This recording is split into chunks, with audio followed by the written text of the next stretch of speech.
Hello বন্ধুরা, কেমন আছো? আজকে আমরা ডেট অ্যাকাউন্টের এপিসোড নাম্বার 3 কভার করব।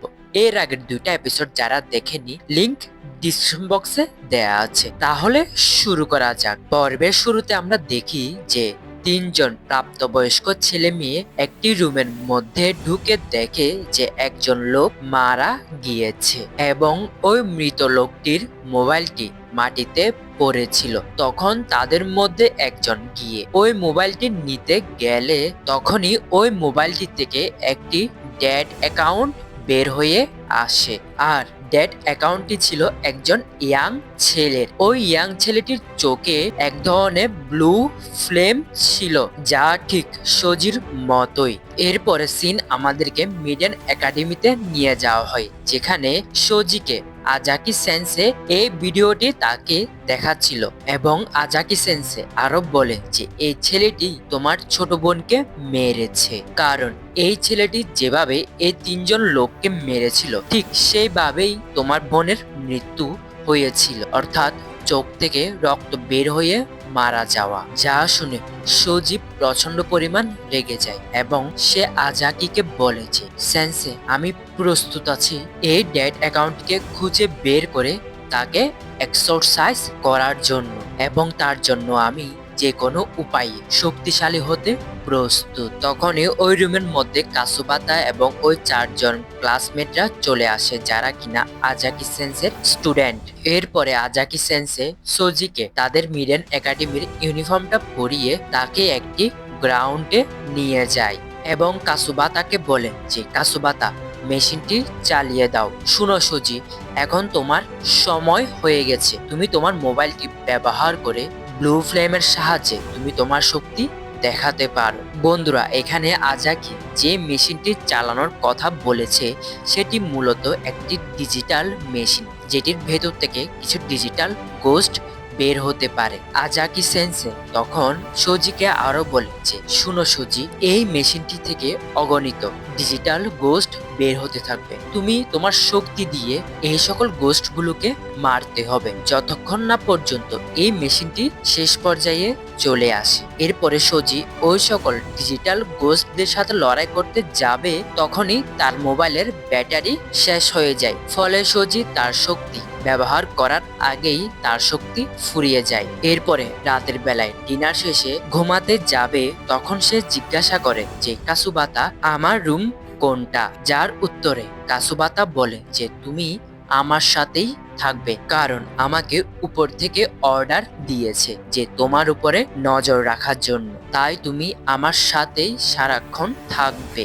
এর পরের দিন সজি আবারও ওই ট্রেনিং গ্রাউন্ডে গিয়ে ডিজিটাল গোস্টগুলোর সাথে লড়াই করা শুরু করে, কিন্তু প্রথম দিনে সে মাত্র 5জন ডিজিটাল গোস্টকে মারতে সক্ষম হয়েছে। এর মধ্যেই তার শক্তি ফুরিয়ে গেছে। এভাবে সে 2, 3, 4, 5, 6 দিন পর্যন্ত প্র্যাকটিস করতে থাকে, কিন্তু সে একটানা 40 জনের বেশি ডিজিটাল গোস্টগুলোকে মারতে পারছিল না, যা দেখে সজি অনেক হতাশ হয়ে পড়ে। ফলে সে না পারতেই একদিন কাসুবাতার সামনে গিয়ে কাসুবাতার সামনে মাথা নত করে জিজ্ঞাসা করে যে কাসুবাতা, প্লিজ আমাকে সাহায্য করো, কিভাবে আমি তোমার মতো আজাকি সেন্সেদের মতো শক্তিশালী হতে পারবো। যা শুনে কাসুবাতা অবাক হয়, কারণ সজি মোটেও কাসুবাতাকে পছন্দ করে না। এরপরে কাসুবাতা সজিকে বলে যে দেখো সজি, তুমি ব্লু ফ্লেম ব্যবহার করতে পারো। এটি মূলত অনেক রেয়ার একটি শক্তি। তোমার উচিত এই শক্তিটি ব্যবহার করে এমন একটি ইউনিক ফর্ম নিয়ে আসতে হবে যেটি তোমার শরীরের সাথে অনেক কমফোর্টেবল এবং তুমি নিশ্চিন্তেই এই শক্তিটি ব্যবহার করতে পারবে। তুমি তখন কম সময়ের মধ্যে অনেক শক্তি ব্যবহার করতে পারবে।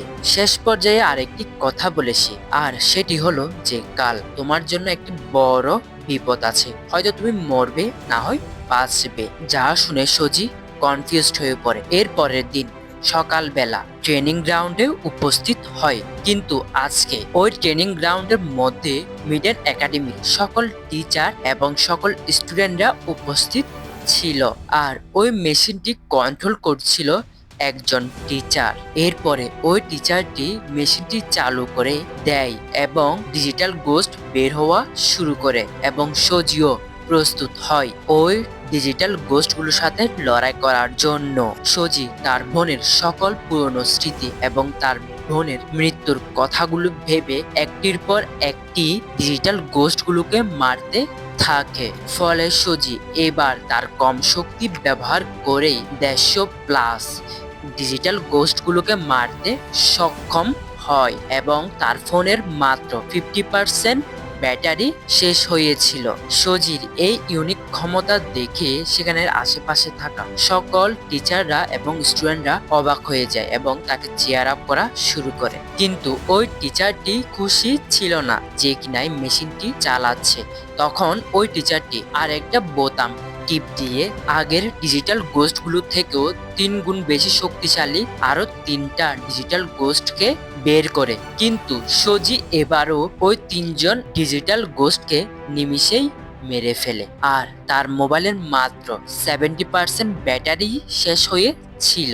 এরপরেই ওই মেশিনটি তার লিমিটে চলে আসে এবং মেশিনটি নিজের থেকেই বন্ধ হয়ে যায়। এরপরে তারা সকলে মিলে সোজিকে নিয়ে চেয়ার আপ করা শুরু করে। পর্বের শেষের দিকে সোজি আরেকটা টিচারের কাছে গিয়ে ট্রেনিং নেয়, আর ওই ট্রেনিংটি ছিল পড়ালেখার উপরে, আর বিষয়টি ছিল ম্যাথমেটিক্স, যা সোজির মাথার উপরে যাচ্ছিল। ওই রুমের মধ্যে কাসুবাতা সহ আর 3-4 জন ক্লাসমেট ছিল, যাদের মধ্যে থেকে একটি মেয়ের সাথে কাসুবাতার ঝগড়া লেগে যায়। তাদের ঝগড়ার মাঝখানে ওই রুমের মধ্যে আজাকি সেন্সে এসে বলে যে তোমাদের জন্য একটি গুড নিউজ আছে, আর সেটি হলো যে শহরের মধ্যে আবারও ডেট অ্যাকাউন্ট দেখা গিয়েছে। তাই তোমাদের মধ্যে একটি গ্রুপকে ওই ডেট অ্যাকাউন্টটিকে সমাপ্ত করতে হবে। তখন সোজি বলে যে গ্রুপ কে কে, যার উত্তরে আজাকি বলে যে তুমি, কাসাবুতা আর উরুসুগাওয়া।